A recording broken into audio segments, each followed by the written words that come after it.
Permit शुरू करते हैं अब। लाइव ऑन कर दिया है, शुरू कर दिया। हाँ सीमा तुम चालू करो। हेलो, मेरी आवाज आ रही? हाँ आ रही यार। बहनों, आज बड़ी खुशी की बात है कि आज हमारा पीडीएफ जो है ऑनलाइन आप सब लोग के बीच रखा जाएगा, क्योंकि कोरोना काल के समय में हमारा जो पीडीएफ या जो थी वो लोगों तक पहुंच नहीं पा रही थी। जैसे हमारे एडवा के लिए एक बहुत बड़ी पुस्तिका थी दिल्ली बेल्ट के लिए कामयाब, और हमारे बहुत से साथियों ने समय समय पर हमको याद भी दिलाया कि सामने हमको क्यों नहीं मिल पा रही है। तो उत्तर प्रदेश में हमारे समस्त उत्तर प्रदेश कमेटी ने ये आपस में तय किया कि हम लोग इसको ऑनलाइन कामयाब को अपने बहनों के बीच रखेंगे, अपने और कामयाब को चाहने वालों को कर सके। तो अभी हमारा ये पहला चरण है, और जिसमें हमने 2 विषय लिए। हमारा पहला विषय है संपादकीय पीडीएफ, जो हमारा 8वां संस्करण है। उसमें हमारा पहला संपादकीय जो सुभाषिनी दीदी के द्वारा, जो हमारी राष्ट्रीय उपाध्यक्ष है, उनके द्वारा लिखा गया है। और दूसरा विषय है मौत का चल रहा भयानक दौर, जो हमारी मरियम धागले, जो हमारी राष्ट्रीय सचिव हैं, इनके द्वारा लिखा गया है। तो अब हम इसको आगे बढ़ाते हैं। अपनी उत्तर प्रदेश की संयुक्त मंत्री नीलम तिवारी जी से गुजारिश करेंगे कि वो हमारा पहला संस्करण संपादकीय हमारी बहनों के बीच में रखें, हमारे सामने जानने वालों के बीच में रखें। तो इसके बाद दूसरा संस्करण है मरियम द्वारा मौत का चल रहा भयानक दौर। तो हमारे बीच में नीलम जी हैं, वो धन्यवाद। सीमा अपना माइक ऑफ कर दो।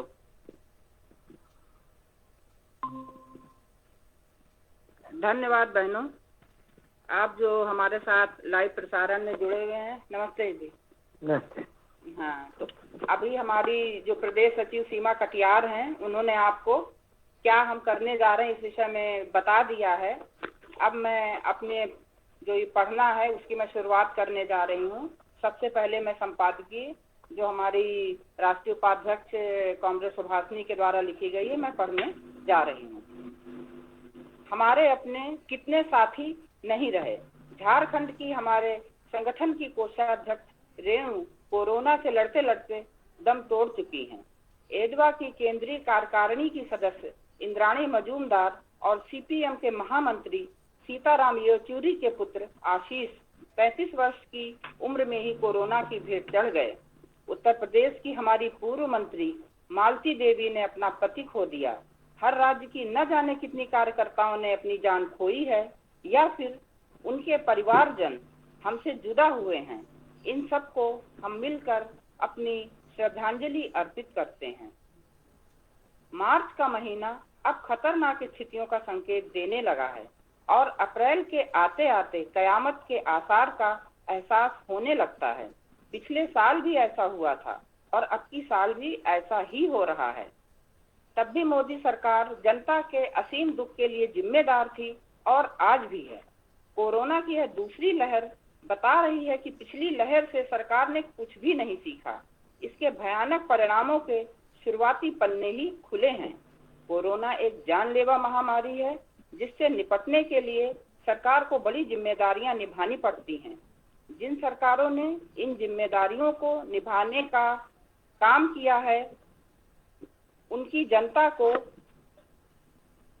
जल्द राहत मिली है, उनको कम कीमत चुकानी पड़ी है। स्कैंडिनेविया के देश न्यूजीलैंड, छोटा सा वियतनाम, चारों तरफ से घिरा क्यूबा, चीन, जहां स्वास्थ्य सेवाएं पूरी तरह से निजीकरण के प्रभाव से बच पाई हैं, वहां जनता को बचाने का काम किया जा सका है। हमारे अपने देश में केरल इस बात की जबरदस्त मिसाल है कि जहां सरकार ने स्वास्थ्य सेवाओं की मजबूती पर साधन और पैसा जुटाने का काम किया है, वहां हर व्यक्ति का इलाज हासिल करने की संभावना को सुनिश्चित किया गया है। भारत सरकार ने लेकिन लगातार उन गलतियों को दोहराया है जिनका खामियाजा बेबस जनता भर रही है। जनता को स्वास्थ्य लाभ पहुंचाना उनकी प्राथमिकता है ही नहीं, न पिछले साल थी और न अब के साल है।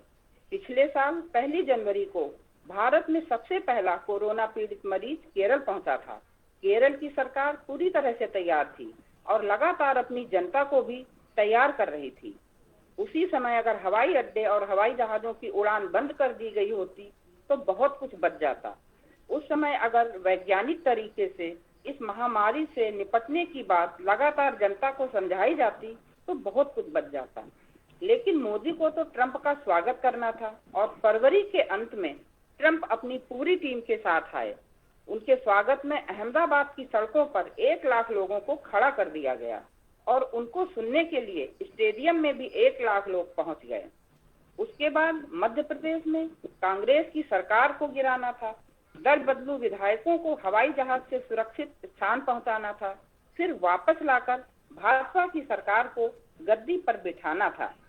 जब यह सब हो गया तो कोरोना की याद आई, थाली बजवाई गई, दिया जलवाया गया और फिर एक बैंग बगैर किसी चेतावनी के बड़ा ही कठोर लॉकडाउन लागू कर दिया गया।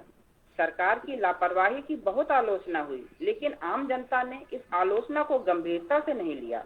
उसको तो कोरोना के फैलने की असली वजह समझा दी गई कि इसे तो तबलीगी जमात के लोग ही फैला रहे हैं, साजिश के तहत फैला रहे हैं, कोरोना जिहाद चला रहे हैं। सरकारी प्रवक्ता, मंत्री, चैनलों के एंकर सबने दिन रात यही रट लगाई और एक बड़े झूठ को एक बड़े सच में बदल दिया गया। जमात में भाग लेने वालों के पीछे पुलिस प्रशासन लग गया, उन्हें जेलों में ठूसा गया। रोज उनके बारे में नई कहानियां गढ़ी गईं कि वे अस्पताल में नंगे घूम रहे हैं, नर्सों के साथ बेहूदगी कर रहे हैं, बिरयानी की फरमाइश कर रहे हैं। देश भर में मुसलमानों के खिलाफ नफरत की आंधी चल पड़ी। कहीं सब्जी वाले पीटे गए, कहीं दुकानदार से खरीदना बंद हो गया, कहीं इलाज से वंचित रखा गया, कहीं मार ही डाला गया। आमतौर पर मान लिया गया कि कोरोना से पैदा मुसीबतों के लिए सरकार नहीं, मुसलमान जिम्मेदार हैं। अपने घर तक पैदल लौटने वाले भूखे मजदूर ने भी अपने पैरों के छालों के लिए भी उन्हीं को जिम्मेदार ठहराया। सांप्रदायिक ध्रुवीकरण ने केवल सरकार की छवि को ही नहीं बचाया, बल्कि सरकार को भी अल्पसंख्यकों पर ही नहीं, जनता के हर हिस्से पर हमला करने का पूरा मौका भी दे डाला। मजदूरों, किसानों, महिलाओं, शिक्षकों, छात्रों सबके अधिकार छीन लिए सरकार ने। ध्रुवीकरण का शिकार अल्पसंख्यक तो बने ही, लेकिन उससे पैदा माहौल में सरकार की मार सब पर पड़ी, कोई नहीं बचा। अब जब कोरोना फिर पलट कर आया है तो इस नई आफत के लिए सरकार की तमाम गलतियां सामने आ रही हैं। स्वास्थ्य सेवाओं में जरा भी विस्तार नहीं किया गया है। वाहवाही लूटने के लिए 6.5 करोड़ वैक्सीन दूसरे देशों को दान में दे दिए गए हैं। 60,000 टन से अधिक ऑक्सीजन का निर्यात कर दिया गया है। 4 राज्यों और 1 केंद्र शासित प्रदेश में हो रहे चुनाव के लिए किसी तरह के नियम लागू नहीं किए गए और बंगाल में चुनाव 8 चरणों तक चलाया गया।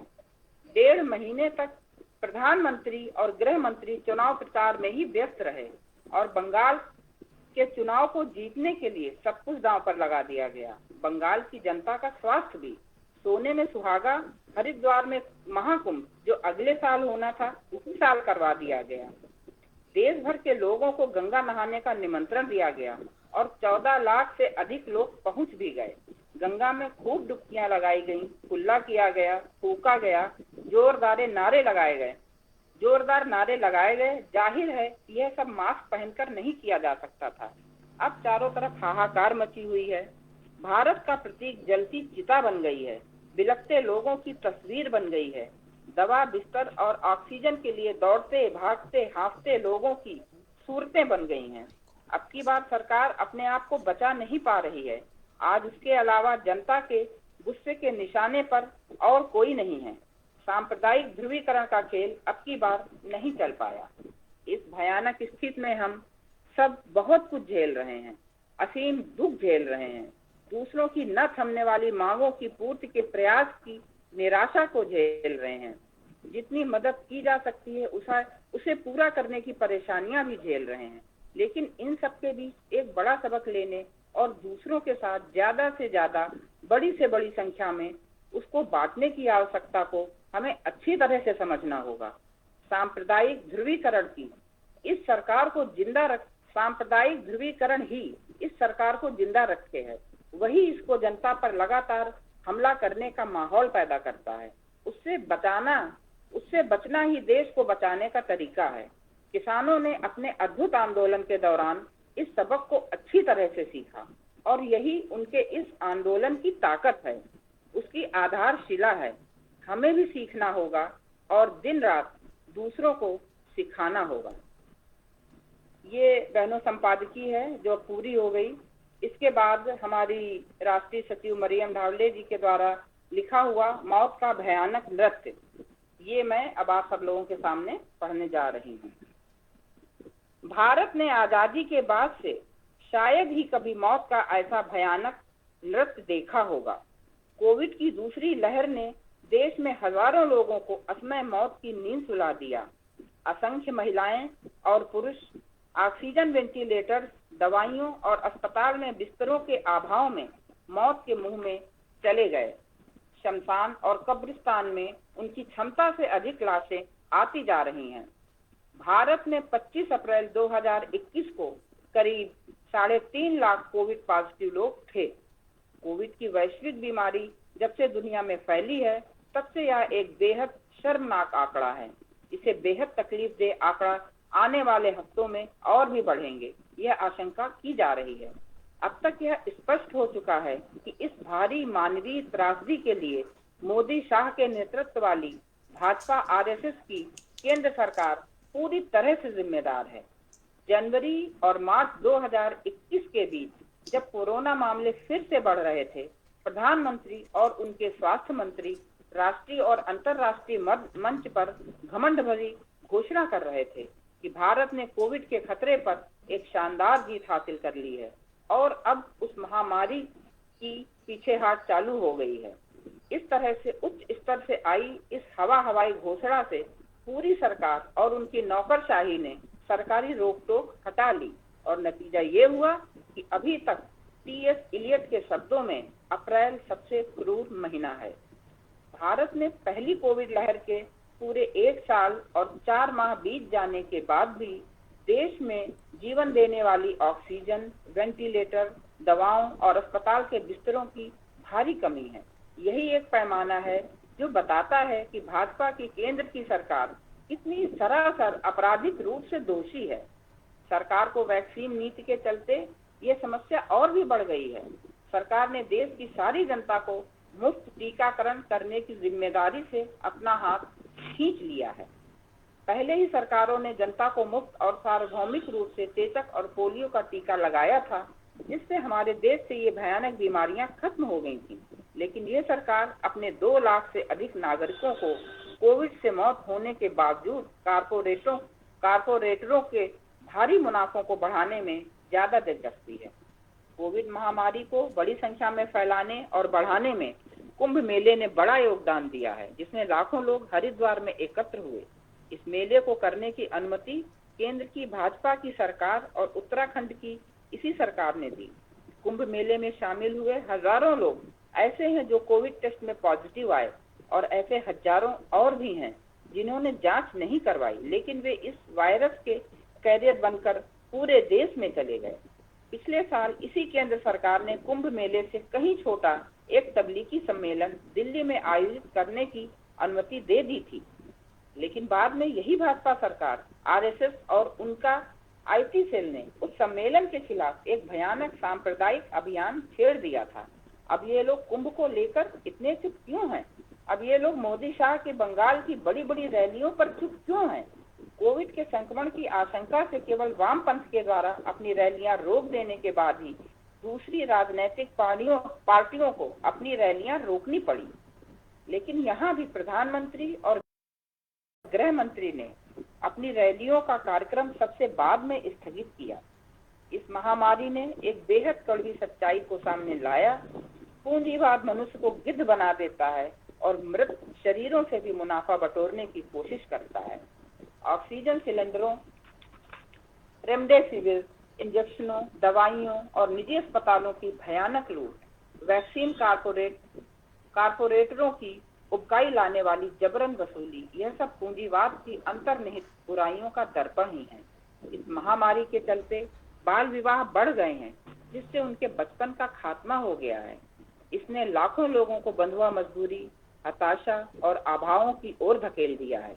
सबसे अधिक इस महामारी ने सरकारी स्वास्थ्य सुविधाओं को मजबूत करने की जरूरत को पहले से कहीं अधिक रेखांकित किया है। केरल की वामपंथ की सरकार ने इस गहरे अंधियारे में एक रोशनी की किरण दिखाई है। जब केंद्र और अधिकतर राज्य ऑक्सीजन की कमी से जूझ रहे थे, उस वक्त केरल ऑक्सीजन के मामले में न केवल आत्मनिर्भर है, बल्कि पड़ोसी राज्यों तमिलनाडु, कर्नाटक, गोवा और लक्षद्वीप को ऑक्सीजन दे भी रहा है। केरल ऐसा कर पाया। केरल ने ऑक्सीजन के उत्पादन की क्षमता को अप्रैल 2020 की 50 लीटर प्रति मिनट से बढ़ाकर अप्रैल 2021 तक 1250 लीटर प्रति मिनट करने के लिए अपने सार्वजनिक क्षेत्र में पुनर्निवेश किया। राज्य सरकार ने सार्वजनिक स्वास्थ्य सेवाओं को भी महत्व दिया। इसका परिणाम यह हुआ कि कोविड मरीजों में 95% का इलाज 95% का इलाज सरकारी अस्पतालों में मुफ्त में किया गया। आज भी करीब 88 लाख परिवारों को मुफ्त में भोजन के पैकेज दिए जा रहे हैं, जिससे कोई भूखा न रहे। केंद्रीय स्वास्थ्य मंत्रालय ने खुद यह माना है कि दूसरे राज्यों से अलग केरल में 100% वैक्सीन का उपयोग हुआ है और केंद्र सरकार के मुकाबले जो अपने मुफ्त वैक्सीन देने के वादे से पीछे हट गई। केरल ने घोषणा कर दी है कि उसके राज्य में 18 साल से ऊपर के सभी लोगों को मुफ्त में कोरोना का टीका लगाया जाएगा। हम सभी धर्म, जाति, समुदाय, भाषा, उम्र, लिंग के अंतर को भूलकर एक साथ आएं और इस अभूतपूर्व भयानक त्रासदी के लिए जिम्मेदारों को सामने लाएं और उन्हें पराजित करें और उन वैकल्पिक क्रांतिकारी नीतियों के लिए संघर्ष करें जो साहसपूर्ण घोषणा करती हों, एक दूसरी दुनिया संभव है, एक दूसरा भारत संभव है। तो बहनों, ये मेरा दूसरा लेख भी समाप्त होता है। अब सुभाषिनी दीदी हैं हमारे साथ में, वो आपके लिखे हुए प्रश्नों का उत्तर देंगी। धन्यवाद बहनों। हेलो, सुभाषिनी जी, कुछ प्रश्न आए हैं जो मैं एक एक करके पूछिए। जी, पहला प्रश्न है, हमारे उत्तर प्रदेश में क्यों इतने भयावह हालात हुए हैं? उत्तर प्रदेश में स्वास्थ्य सेवाएं शायद केवल बिहार हमसे ज्यादा कमजोर होगा, पता नहीं, लेकिन उत्तर प्रदेश में भी स्वास्थ्य सेवाएं बहुत ही कमजोर हैं। और हम लोगों को जो आंकड़े देखने को मिले हैं वो ज्यादातर शहरी क्षेत्रों के आंकड़े हैं। अगर गांवों की सही तस्वीर हमारे सामने आए तो और भी ज्यादा भयानक परिस्थितियों का हमें सामना करना पड़ेगा। आप जानते हैं कि पिछले साल जब कोरोना का ये काल शुरू हुआ था तो उत्तर प्रदेश की सरकार ने ये वादा किया था कि वो हर जिले में जो सरकारी अस्पताल है वहाँ वेंटिलेटर की सुविधा को उपलब्ध कराएंगे। लेकिन आप सोचिए कि 1 साल के बाद भी वो ऐसा नहीं कर पाए हैं और बहुत सारे सरकारी अस्पताल ऐसे हैं जहाँ पर कोई वेंटिलेटर है ही नहीं। जो निजी अस्पताल है शायद के सिर्फ आगरा और अलीगढ़ भी नहीं, आगरा, कानपुर, लखनऊ और इस तरह के जो 3-4 बड़े शहर हैं वहीं ऐसे निजी अस्पताल होंगे जहाँ वेंटिलेटर उपलब्ध है। लेकिन वहाँ फीस इतनी ज्यादा है, वहाँ खर्चा इतना लंबा करना पड़ता है कि आम लोग वहाँ जाने के बारे में सोच भी नहीं सकते हैं। तो ये जो दूसरी लहर आई कोरोना की, इसमें हमने देखा कि वेंटिलेटर और ऑक्सीजन की जरूरत बहुत ज्यादा बढ़ गई, क्योंकि ये जो डेल्टा वेरिएंट है नए किस्म का मतलब कोरोना है।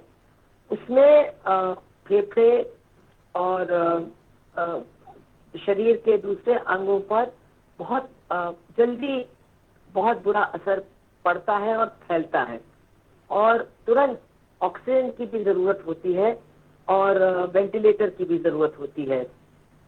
कहीं भी कोई स्पष्टता नहीं थी, जैसे कि रेमडेसिविर की बात अगर हम करते हैं या प्लाज्मा की बात अगर हम करते हैं, तो लगातार WHO की तरफ से कहा गया कि रेमडेसिविर से कोई ज्यादा फायदा होता नहीं है, प्लाज्मा से भी नहीं होता, लेकिन इसके बावजूद लोगों को रेमडेसिविर के खोज में मतलब धकेला गया और उनको नकली रेमडेसिविर भी उपलब्ध कराया गया, और प्लाज्मा के लिए भी लोग दौड़ते भागते रहे, और जो इलाज करना चाहिए था उसको उन्होंने फिर इतनी गंभीरता से नहीं लिया। तो हमारे उत्तर प्रदेश में शहरों में भी नंबर 1 अस्पतालों में खाट, डॉक्टर, नर्स, इन सब की बहुत जबरदस्त कमी है। और अगर हम देहात में जाते हैं तो वहाँ तो हालत इतनी खराब है कि बहुत सारे जो प्राथमिक स्वास्थ्य केंद्र हैं वो बिल्कुल जर्जर है, टूटे पड़े हुए हैं, वहाँ पशुओं को बांधा जाता है। और इसीलिए हम लोगों ने अक्सर देखा कि गांव में लोगों से कहा गया कि नीम के पेड़ के नीचे बहुत ऑक्सीजन मिलता है, तो आप लोग नीम के पेड़ के नीचे बैठ करके अपना इलाज करें। तो ऐसा हम लोग अक्सर जनता के बारे में कहते हैं कि जनता अंधविश्वासी है, लेकिन हम लोग इस बात को भूल जाते हैं कि स्वास्थ्य सेवाओं में भारी कमी और ऐसी स्वास्थ्य सेवा जिसका भुगतान ये कर सके, आम लोग कर सके, उसकी और भी ज्यादा भारी कमी। ये दरअसल कारण है कि लोग फिर अंधविश्वास का सहारा क्यों लेते हैं, झोला छाप डॉक्टरों के पास क्यों जाते हैं, ये कोरोना मैया की पूजा क्यों करते हैं। ये उनकी गलती नहीं है, ये सरकार की गलती है, और कहीं न कहीं सरकार भी इस अंधविश्वास को और ज्यादा बढ़ाने का काम करती है। उसके जो प्रवक्ता है वो भी कभी गोबर तो कभी गौमूत्र और यज्ञ वगैरह की बात करते रहते हैं, और जनता के अंदर ये विश्वास पैदा करने की कोशिश करते हैं कि उसको डॉक्टर और अस्पताल और इन चीजों की जरूरत नहीं है, उसको इस तरह के अंधविश्वास और इस तरह की अंधभक्ति ठीक कर देगी। तो अगर हम इन सारी चीजों को देखें तो ये फिर आश्चर्य की बात नहीं है। कोई बताने को भी तैयार नहीं है कि कितने लोग मरे। आप सब जानते हैं कि गंगा के किनारे कितनी लाशें पाई गई, कितनी चिताएं जलाई गई, कितने लोगों को मौत के बाद गंगा जी में मतलब फेंक दिया गया, क्योंकि लोगों के पास लकड़ी के लिए पैसा नहीं था या वहां जलाने की सुविधा नहीं थी, इतनी लंबी वेटिंग लिस्ट थी। तो ये तमाम चीजें दिखाती हैं कि हजारों लोग मरे हैं। हो सकता है कि जो 3 महीने का दौर है इसमें लाख से भी ज्यादा लोग कोरोना से मरे हों। आप एक छोटी सी मिसाल देखिए कि जो लोग ड्यूटी पर थे पंचायत के चुनाव में, उनके बारे में उनकी यूनियन ने कहा है कि 1700 लोगों की मौत हुई जो ड्यूटी पर थे, लेकिन सरकार ने केवल 3 लोगों की मौत को माना, और उसके बाद फिर कहा कि अच्छा हो सकता है 20 रहे हों। तो कहाँ 20 और कहाँ 1700, और 1700 के सब नाम वगैरह भी दिए गए हैं, यूनियनों ने दिए हैं। हमारे जो साईनाथ जी हैं उन्होंने भी बहुत जानकारी इकट्ठा की है। तो 1700 नाम और पते और सारे डिटेल दिए गए हैं, लेकिन सरकार 3 से लेकर 20 को ही मान रही है। इससे हम लोग कुछ अनुमान लगा सकते हैं कि दरअसल कितने लोग मरे होंगे। लेकिन फिर मैं कहूंगी कि स्वास्थ्य सेवाओं की मांग अब हमारी मांग होनी चाहिए। उत्तर प्रदेश में हमारी जो राजनीतिक सांप्रदायिकता और जात पात के इर्द गिर्द घूमती है, अब इसको समाप्त करने की जरूरत है, और स्वास्थ्य सेवाएं सरकार की तरफ से बढ़ाई जाए। जनता की जो जरूरत है उसके हिसाब से स्वास्थ्य सेवाएं उपलब्ध कराई जाए, और इसके साथ साथ जो सार्वजनिक शिक्षा की जरूरत है, क्योंकि हम देख रहे हैं कि कितनी लूट मची है। ये आपका सवाल नहीं था लेकिन मैं जोड़ रही हूँ, कितनी लूट मची है। जो तमाम प्राइवेट स्कूल्स हैं, बार बार कहने के बाद भी वो अपनी फीस को कम नहीं कर रहे हैं, वो जबरदस्ती फीस ऐंठ रहे हैं माँ बाप से। और जब ऑनलाइन पढ़ाई चल रही है तो पाठ्यक्रम के पुस्तक और नोटबुक्स की भी जबरदस्त मांग उनकी बनी रहती है। एग्जाम कैंसिल हो गए हैं 10वीं के भी और 12वीं के भी, लेकिन जो उन्होंने एग्जाम फीस पहले ही ले लिया था वो वापस करने का वो नाम नहीं लेते हैं। तो सार्वजनिक शिक्षा और सार्वजनिक स्वास्थ्य, ये दो बहुत बड़ी हमारी मांगे होनी चाहिए और हमको अब से लेकर के चुनाव तक इन मांगों को लेकर के अभियान चलाना चाहिए, ताकि हम चुनाव में भी इनको उठा सकें और जो भी नई सरकार बनती है उसको मजबूर कर सके। हेलो, हमें एक प्रश्न और आया है, हमारे देश में वैक्सीन की इतनी कमी क्यों हो गई? देखिए, वैक्सीन की कहानी जो है हमारे देश की, वो पूरी तरह से बताती है कि हमारी केंद्र सरकार कितनी निकम्मी है। अभी तक लोग कहते थे कि ये मोदी सरकार हत्यारी है, ये पूंजीपतियों की दलाल है, कॉर्पोरेट्स की दलाल है, ये लुटेरी सरकार है, ये बहुत सांप्रदायिक सरकार है। ये बातें तो कही जाती थी, लेकिन कहीं ना कहीं बहुत से लोग मानते थे कि मोदी एक बहुत सक्षम प्रशासनिक है और वो सरकार चलाना जानता है वगैरह वगैरह। लेकिन इस कोविड की दूसरी लहर ने एक बात को बिल्कुल स्पष्ट कर दिया है कि मोदी बहुत ही अक्षम प्रशासनिक है। वो सरकार चलाना ही नहीं जानता है और वो किसी चीज के बारे में सोचता ही नहीं है कि जनता को किस चीज की जरूरत होगी। वो अपनी वाहवाही लूटने में इतना मगन है कि इसके अलावा उसको कुछ दिखाई नहीं देता। इसीलिए हमने देखा कि मार्च का महीना आते आते मोदी और अमित शाह ने ऐलान कर दिया कि कोरोना से हम जीत गए हैं और दुनिया भर में ये डंका पीटा कि हमने कोरोना को हरा दिया। और ये भी कहा कि सबसे ज्यादा वैक्सीन हम पैदा करते हैं, अब हम इस वैक्सीन को दूसरे देशों में बांटेंगे। और आप सोचिए 6 करोड़ वैक्सीन हमारी सरकार ने दूसरे देशों को दान में दे दिया। यही नहीं, जो वैक्सीन हमारे देश में बन रही थी, एक तो कोविशील्ड और दूसरी कोवैक्सीन, उसके अग्रिम ऑर्डर भी नहीं दिए। दुनिया भर की सरकारें ऑर्डर और अग्रिम राशि भेज रही थी ताकि उनको समय से वैक्सीन मिल जाए, लेकिन हमारी सरकार ने बिल्कुल वैक्सीन को ऑर्डर भी नहीं किया और उसकी अग्रिम राशि भी जमा नहीं की। और जब ये समझ में आने लगा, अप्रैल आते आते, मई आते आते, जब इन लोगों को फुर्सत मिली अपने विधानसभा के चुनावों के अभियान से, जो उनके लिए बहुत बड़ी प्राथमिकता थी। आप सब जानते हैं कि भाजपा के लिए चुनाव जीतने से बड़ी कोई प्राथमिकता है नहीं।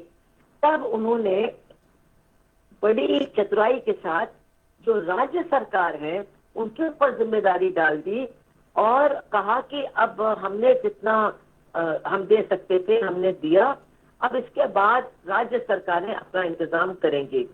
और जो कहीं भी नहीं हुआ है, हमारी केंद्र सरकार ने दोनों वैक्सीन उत्पादक कंपनियों के साथ समझौता किया, जिसमें राज्य सरकारों को उन्होंने बिल्कुल भी चर्चा में शामिल नहीं किया कि 3 रेट पर वैक्सीन उपलब्ध होगा।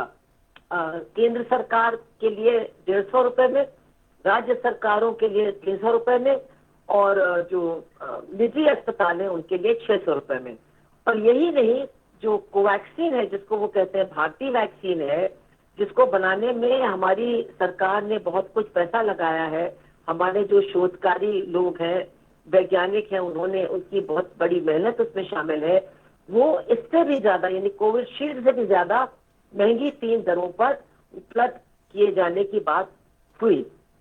और आप सोचिए कि राज्य सरकार तो वैसे भी आर्थिक संकट झेल रहे हैं, उनसे जो जीएसटी का जो हिस्सा उनको वापस मिलना चाहिए वो आज तक नहीं मिला है, और उनसे बहुत कुछ वसूला जा रहा है, मतलब बहुत सारी जिम्मेदारियां उनके ऊपर डाली जाती हैं, और फिर अब उनसे कहा जा रहा कि वैक्सीन का भी इंतजाम आप कीजिए।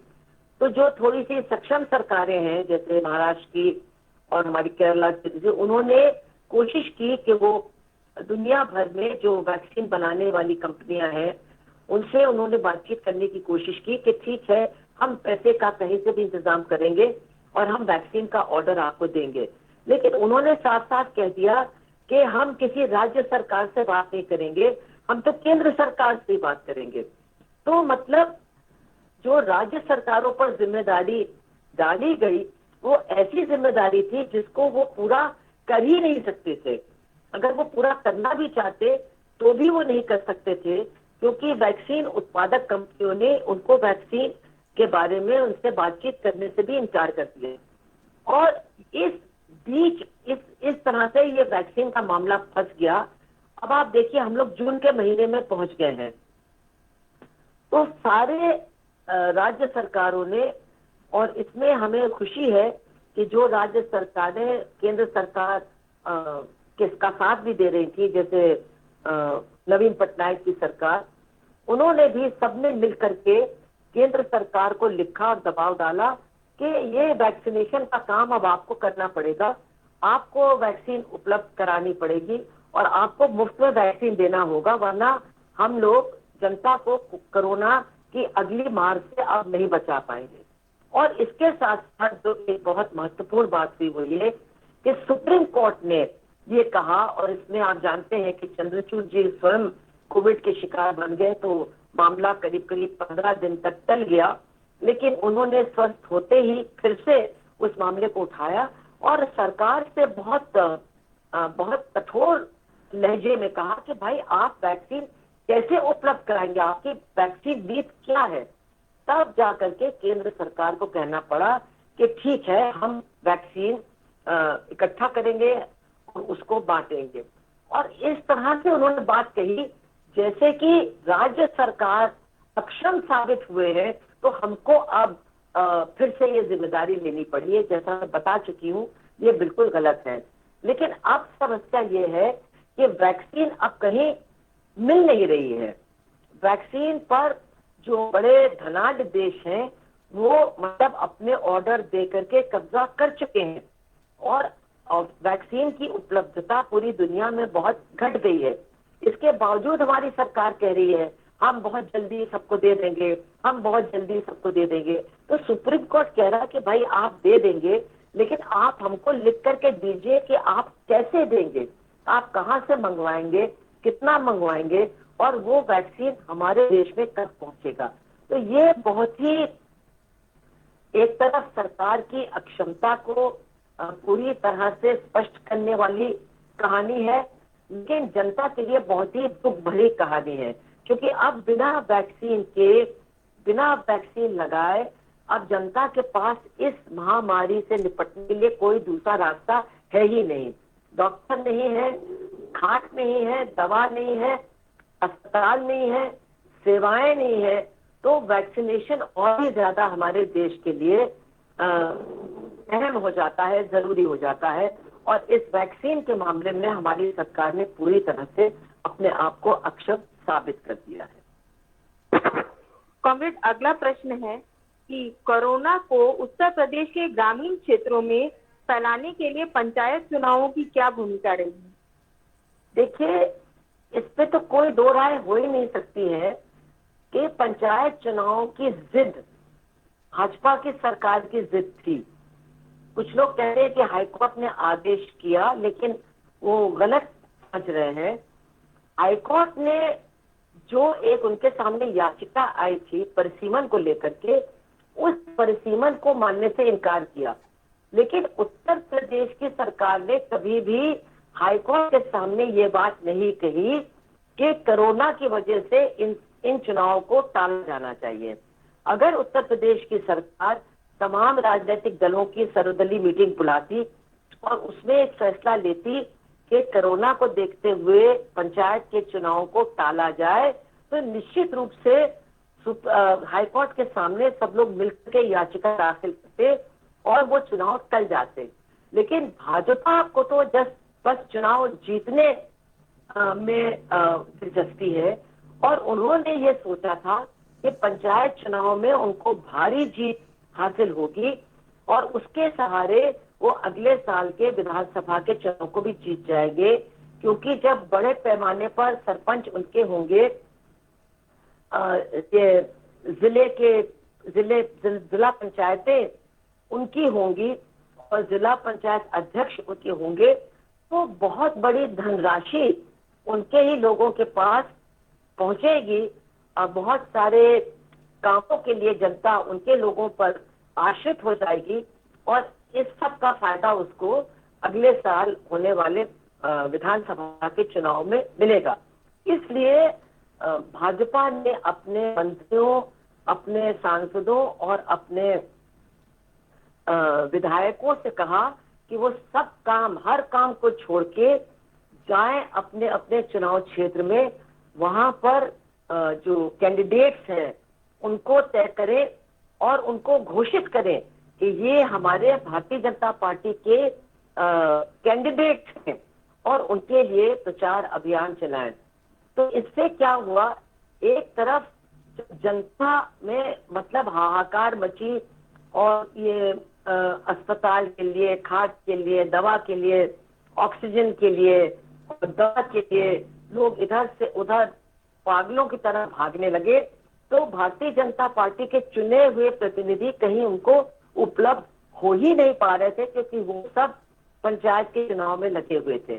और दूसरी तरफ पंचायत के चुनाव में न सोशल डिस्टेंसिंग का पालन हुआ, न किसी ने मास्क पहना, मीटिंगें हुई, बड़ी बड़ी सभाएं हुई। और आप सोच सकते हैं कि अगर 1700 लोग जो चुनाव ड्यूटी पर थे, अगर उनकी मौत हुई इस चुनाव प्रक्रिया के दौरान, तो फिर बाकी गांव में कितने लोग मरे होंगे, कितने लोगों को कोरोना हुआ होगा। और मतलब ये तो कोई उसका हिसाब लगाना ही असंभव है कि कोरोना की कितनी मार ग्रामीण क्षेत्र के लोगों को झेलनी पड़ी है। उसका एक प्रतीकात्मक उदाहरण हमने देखा है उन लाशों में जो गंगा नदी में बह रही थी, उन अर्थियों पर जो गंगा के बालू में चलाई जा रही थी या गाड़ी जा रही थी। तो ग्रामीण क्षेत्र में तो बहुत जबरदस्त तरीके से इन चुनावों की वजह से कोरोना फैला है। कॉमरेड, अगला सवाल है, सरकार का कहना है कि कोरोना में 3.5 लाख से कुछ ज्यादा मौतें हुई हैं, क्या यह आंकड़ा सही है? देखिए, आंकड़ा तो सही नहीं है, लेकिन सही आंकड़ा क्या है उस तक पहुंचना भी बहुत मुश्किल है। जो लोग इन चीजों के विशेषज्ञ हैं, वो कह रहे कम से कम ये आंकड़ा 5 गुना अधिक होना चाहिए। इसका मतलब है कि 15 से लेकर के 20 लाख लोगों की मौत हुई है। और अगर हम उत्तर प्रदेश और मध्य प्रदेश और बिहार जैसे राज्यों को देखें तो फिर तो ये आंकड़ा और भी ज्यादा बढ़ेगा। अभी आप जानते हैं कि मध्य प्रदेश में दैनिक भास्कर ने बहुत सारे आंकड़े प्रकाशित किए हैं, जिनके माध्यम से पता चल रहा है कि मध्य प्रदेश में जो सरकार ने मौतों की संख्या घोषित की है, उससे तो मतलब जैसे अगर उन्होंने 5000 मौतों को बोला है तो असली आंकड़ा 1 लाख से ऊपर है। तो हम अनुमान लगा सकते हैं कि कितना गलत आंकड़ा हमारे सामने रखा जा रहा है। और आप देखिए, हमारे जो वो एम्स के हेड हैं गुलेरिया जी, उन्होंने साफ साफ कह दिया है कि अगर आप कोविड के मरने वालों का सही आंकड़ा नहीं समझेंगे तो इसके आगे कोविड से कैसे मुकाबला करना है वो भी आप कभी समझ नहीं पाएंगे। तो सरकार की ये तमाम हरकतें, सरकार की ये तमाम असफलताएं जनता को बहुत ज्यादा खतरे में डाल रही हैं। और इससे फिर और भी चीजें आती हैं, मुआवजा लोगों को नहीं मिलेगा, लोगों को जो इंश्योरेंस का पैसा मिलना चाहिए, उनके जहाँ वो काम करते हैं वहां से जो कुछ मिलना चाहिए वो भी सब नहीं मिलेगा, कुछ नहीं मिलेगा, वो परिवार बिल्कुल मतलब बर्बाद हो जाएंगे। कॉमरेड, अगला प्रश्न है, केरल में अब तक कितने प्रतिशत जनता का वैक्सीनेशन हो गया है? अभी तक तो मेरे ख्याल से जो मैंने कल परसों देखा 20% जनता का हुआ है। लेकिन हमको ये नहीं सोचना चाहिए कि केरला में चूंकि सरकार बहुत काम कर रही है तो वो वैक्सीनेशन भी सबका कर सकती है। अगर उसको वैक्सीन मिलेगा नहीं, और वैक्सीन उसको मिलना है केंद्र सरकार से, जब तक उसको वैक्सीन उपलब्ध नहीं कराए जाएंगे तब तक वो भी अपनी पूरी जनता को वैक्सीनेट नहीं कर सकती है। वहाँ अच्छी बात यह है कि जब भी वैक्सीन उनको मिलता है तो वो बहुत सही तरीके से उसका इस्तेमाल करते हैं। और वहां पर उन्होंने कहा है कि दूसरे राज्यों में 10% से लेकर के 20% तक जाया होता है वैक्सीन। और वो क्यों होता है? क्योंकि एक बार अगर वो खुल जाता है तो जो नहीं इस्तेमाल होता है उसको फेंकना पड़ता है। तो वहां पर चूंकि वो ज्यादा अच्छे इंतजाम में लगते हैं तो वो 10-20% वेस्टेज नहीं, वो 101% इस्तेमाल करने में कामयाब रहे हैं। तो 20% का वो कह रहे हैं, लेकिन वो भी कह रहे हैं कि जब तक हमको वैक्सीन मिलेगा नहीं केंद्र सरकार से, हम भी अपनी पूरी जनता को वैक्सीनेट नहीं कर पाएंगे।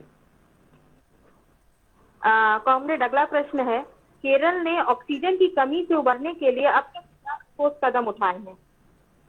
देखिए, केरला की कहानी तो दरअसल बहुत प्रेरणादायक है, क्योंकि हमें ये समझना चाहिए कि जहां जहां बड़े उद्योग हैं, जहां जहां इस्पात के उद्योग हैं या कोयला के कारखाने हैं, तो वहां पर ऑक्सीजन प्लांट होता है।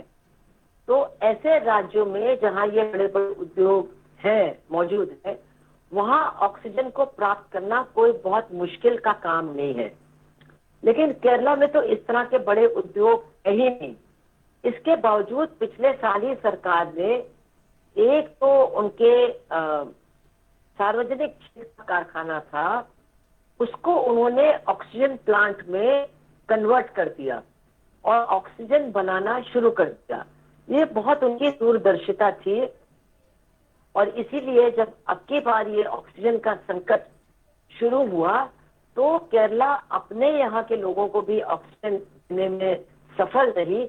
और साथ साथ जैसा कि बताया गया है, उन्होंने लक्षद्वीप, कर्नाटका और तमिलनाडु को भी ऑक्सीजन पहुंचाने में बहुत बड़ी मदद की। और उन सरकारों ने मतलब भूर प्रशंसा केरला की सरकार की।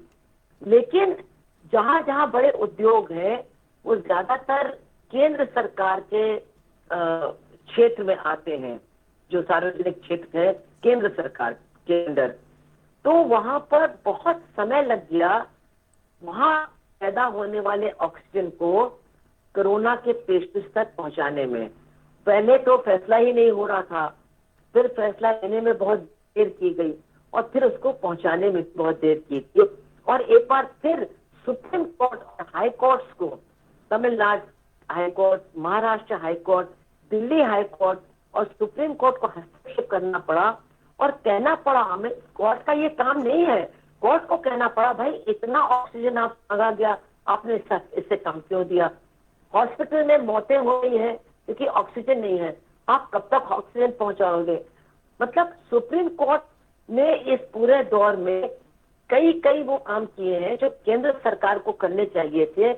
इसमें केंद्र सरकार की अक्षमता पूरी तरह से जनता के सामने आई है। कॉमरेड, अगला प्रश्न है, क्या केरल में सरकारी अस्पतालों में ही कोरोना का इलाज हुआ? नहीं। केरला में 3-4 तरह के कोविड के पेशेंट्स के लिए स्वास्थ्य सुविधाएं तैयार की गई हैं। एक तरफ प्राइवेट हॉस्पिटल, फिर जो गवर्नमेंट हॉस्पिटल्स हैं डिस्ट्रिक्ट में, फिर सहकारी क्षेत्र में भी अस्पताल हैं बहुत सारे केरला के अंदर, ये और कहीं हिंदुस्तान में देखने को नहीं मिलते हैं, कोऑपरेटिव यानी सहकारी क्षेत्र में। और फिर पंचायतों के पास भी अपने अस्पताल हैं और ये प्राथमिक स्वास्थ्य केंद्र हैं। तो केरला की सरकार ने किया ये है कि जितना सरकारी क्षेत्र है, मतलब राज्य सरकार के अस्पताल और ये पंचायतों के अस्पताल, वहां पर जो स्वास्थ्य है वो बिल्कुल निःशुल्क है।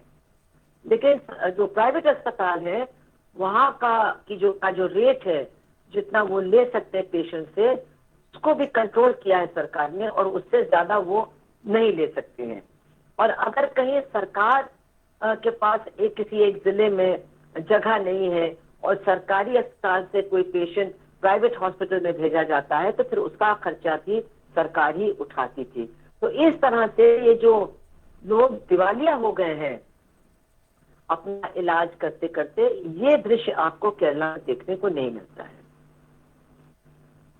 कॉमरेड, अगला प्रश्न है, महामारी के चलते बाल विवाह क्यों बढ़ रहे हैं? क्या चीज? महामारी के चलते बाल विवाह क्यों बढ़ रहे हैं? देखिए, बाल विवाह हमेशा संकट के समय बढ़ते हैं, जब लोगों को लगता है कि वो लड़कियों को पढ़ा नहीं सकते, या महंगी शादी नहीं कर सकते, या दहेज की मांग को पूरा नहीं कर पाएंगे, तो वो बाल विवाह का सहारा लेते हैं। और जहां लोग ये भी डर रहे हैं कि शायद उनकी जान चली जाएगी और उनके बच्चे बिल्कुल निराश्रित रह जाएंगे, तो ये तमाम परिस्थितियां हैं जो बाल विवाह को प्रेरित करती हैं। ये बहुत ही दुख की बात है हम लोगों के लिए कि हर मुसीबत का सबसे ज्यादा बुरा असर महिलाओं और बच्चियों को ही भुगतना पड़ता है। तो जब परिवार की आमदनी घट जाती है, जब लोगों की नौकरियां चली जाती हैं, जब जो छोटे किसान हैं या जो खेत मजदूर हैं उनकी कमाई बिल्कुल ही समाप्त हो जाती है, और उनके अंदर डर भी होता है अपनी जान और अपनी जिंदगी को लेकर के, तो इन परिस्थितियों में बाल विवाह का बहुत ज्यादा चलन होता है, और लोग जल्दी जल्दी अपनी छोटी छोटी बच्चियों की शादी करने में जुट जाते हैं। उनको लगता है कि शायद इससे उस बच्ची का जीवन भी सुरक्षित रहेगा और उनके ऊपर से एक बहुत बड़ा बोझ हट जाएगा।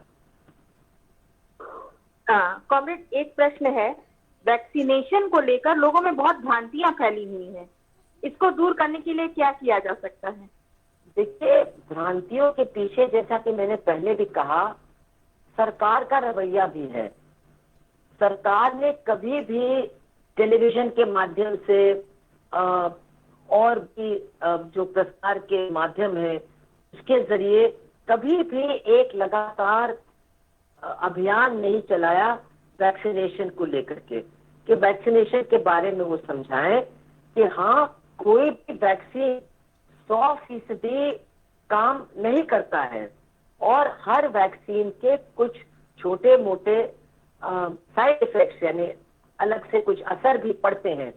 लेकिन इस बावजूद वैक्सीनेशन कराना बिल्कुल अनिवार्य है। ये काम सरकार ने बिल्कुल किया ही नहीं, नंबर 1।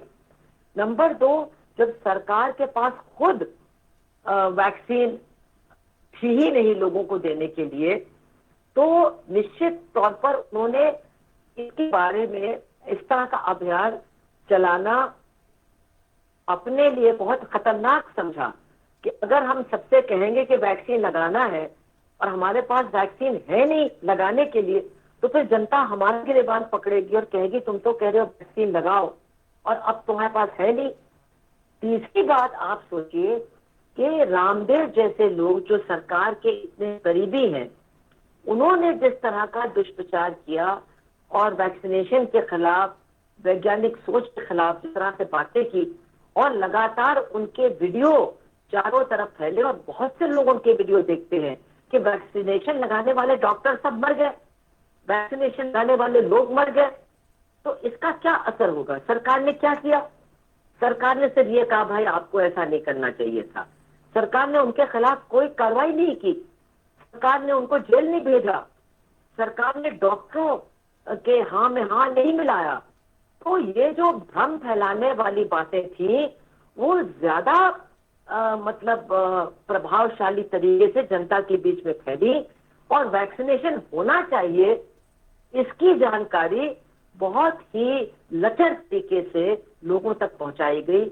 और अब तो जब लोगों को 2-2, 3-3, 4-4 बार जाना पड़ रहा है, जब वैक्सीनेशन इतना मुश्किल हो गया है, लोगों को ऑनलाइन जाकर के रजिस्टर करना है तो कैसे वो ऑनलाइन कर सकते हैं? उनके यहाँ तो नेटवर्क भी नहीं है, उनके पास तो कोई स्मार्टफोन भी नहीं है। तो जब वैक्सीनेशन की प्रक्रिया को ही सरकार ने इतना मुश्किल बना दिया है और एक तरह से जो आम लोग हैं, गरीब लोग हैं, ग्रामीण जनता है, उनकी पहुंच से बिल्कुल बाहर कर दिया है, तो आखिर लोग कैसे लाइन लगा करके वैक्सीनेशन के लिए तैयार हो जाएंगे? उनको पता ही नहीं है कि अगर वो वैक्सीन लगाना भी चाहें, उनको कहाँ जाना है, कब जाना है, और उनको वैक्सीन लगेगी भी कि नहीं लगेगी। कॉमरेड, बस अब प्रश्न समाप्त हो गए हैं, अगर आप कुछ कहना चाहें तो। हाँ, मैं एक ही बात कहना चाहूंगी, वो जो संपादकीय पढ़ के सुनाया लीला ने, मैं उसके संदर्भ में सारी बहनों से एक बार जरूर कहना चाहूंगी कि हम लोग बात तो करते हैं सांप्रदायिकता की, लेकिन किस तरह से उसका इस्तेमाल हो रहा है उसको आज भी नहीं समझ पा रहे हैं। हम लोग यही समझते हैं कि सांप्रदायिकता एक बहुत बुरी चीज है जिससे मुसलमानों पर हमले होते हैं और ये बहुत बुरी बात है। लेकिन हमें समझना होगा कि सांप्रदायिकता का इस्तेमाल ये सरकार अपने तमाम पाप को छिपाने के लिए करती है। पिछले साल उसकी जो पूरी असफलता थी कोरोना का मुकाबला करने में, उसका पूरा का पूरा जिम्मा उस सरकार ने बखूबी सांप्रदायिकता का सहारा लेकर के तबलीगी जमात के ऊपर डाल दिया और लोगों ने उसको मान भी लिया, लोग उसके शिकार हो गए। तो इससे तबलीगी जमात के लोगों को तो परेशान किया ही गया, लेकिन जनता का जो स्वास्थ्य लाभ होना चाहिए था वो भी नहीं हुआ, वो भी वंचित रहे। और उसके बाद कोरोना की आड़ में जबरदस्त हमले मजदूरों पर, किसानों पर, महिलाओं पर, हमारे तमाम जनवादी अधिकारों पर हुए। सांप्रदायिकता का सहारा लेकर के कश्मीर का जो स्तर था वो खत्म पहले ही कर दिया गया था और फिर दिल्ली को अब भुगतना पड़ा। दिल्ली ने तब समर्थन किया था, लेकिन आज हम देखते हैं कि दिल्ली राज्य के तमाम अधिकारों को सरकार ने समाप्त कर दिया है। तो सांप्रदायिकता का इस्तेमाल सरकार करती है अपनी असफलताओं पर पर्दा डालने के लिए, अल्पसंख्यकों के प्रति नफरत पैदा करके उनके ऊपर हमला करने के लिए, और साथ साथ ध्रुवीकरण का सहारा लेकर के जनता के हर हिस्से पर जबरदस्त हमला करने के लिए सरकार सांप्रदायिकता का इस्तेमाल करती है। इसलिए सारी बहनों को समझना चाहिए कि सांप्रदायिकता का विरोध निश्चित तौर पर अल्पसंख्यकों के बचाव के लिए हम लोग करते हैं, लेकिन उसका विरोध अपना बचाव करने के लिए भी करना जरूरी है। ये समझदारी बहुत बहुत अति आवश्यक है। मैं तो बस यही उम्मीद करूंगी कि हमारी बहनें जो इसको सुन रही हैं और जो फिर दूसरों के साथ शेयर करेंगी, आप अपने फेसबुक पेज पे भी डालेंगी ना इसको दीप्ति? जी कॉमरेड, पेज पे चल रहा है ये। हाँ, तो पेज पर भी चल रहा है और हो सकता है कल परसों तक शायद हजारों लोग देख लें। तो इन चीजों से सीखे और सांप्रदायिकता के इस्तेमाल के बारे में समझे। यूपी का चुनाव आ रहा है और 2 मस्जिदें यूपी में तोड़ दी गई हैं। यूपी का चुनाव आ रहा है और अल्पसंख्यकों पर जानलेवा हमले शुरू हो गए हैं। एक ठेले वाले को नाव में मार डाला गया, एक बुजुर्ग को कल परसों गाजियाबाद में बहुत बुरी तरह से पीटा गया, मुरादाबाद में गाय की बात को लेकर के मुसलमानों के ऊपर जबरदस्त हमला किया गया। तो ये सब क्यों हो रहा है और अभी क्यों हो रहा है और ज्यादा होगा? इसलिए कि ध्रुवीकरण के सहारे ही भारतीय जनता पार्टी अगला चुनाव जीत सकती है। और हमको इस ध्रुवीकरण के खिलाफ सिर्फ समझदारी ही नहीं बनानी पड़ेगी, क्योंकि अब समय आ गया है कि लॉकडाउन भी खुल रहा है, कि हम ऐसे हमलों के खिलाफ सड़कों पर उतरे और हमलावर लोगों के खिलाफ अपनी आवाज को उठाएं, उनको जेल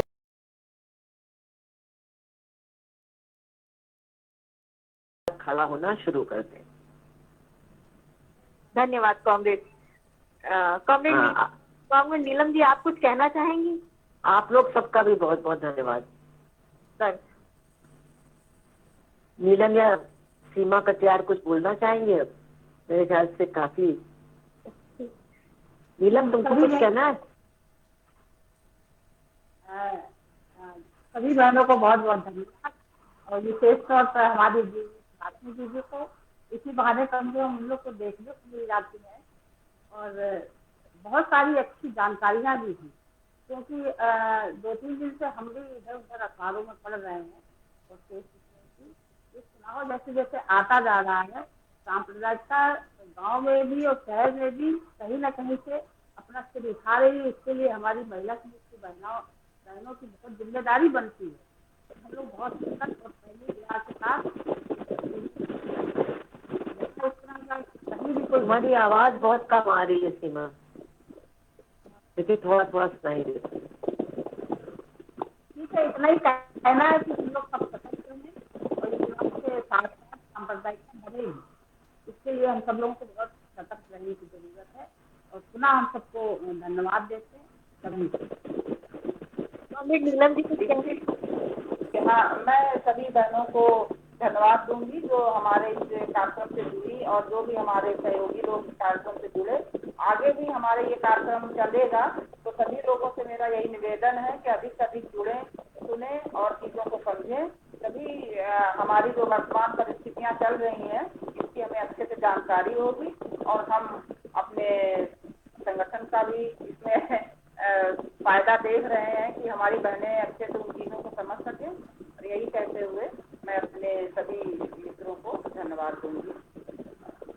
कॉमरेड सुभाषिनी जी और नीलम जी, सीमा जी, आप लोग की आज्ञा हो तो मैं प्रोग्राम का समाप्त कर। धन्यवाद कॉमरेड। धन्यवाद।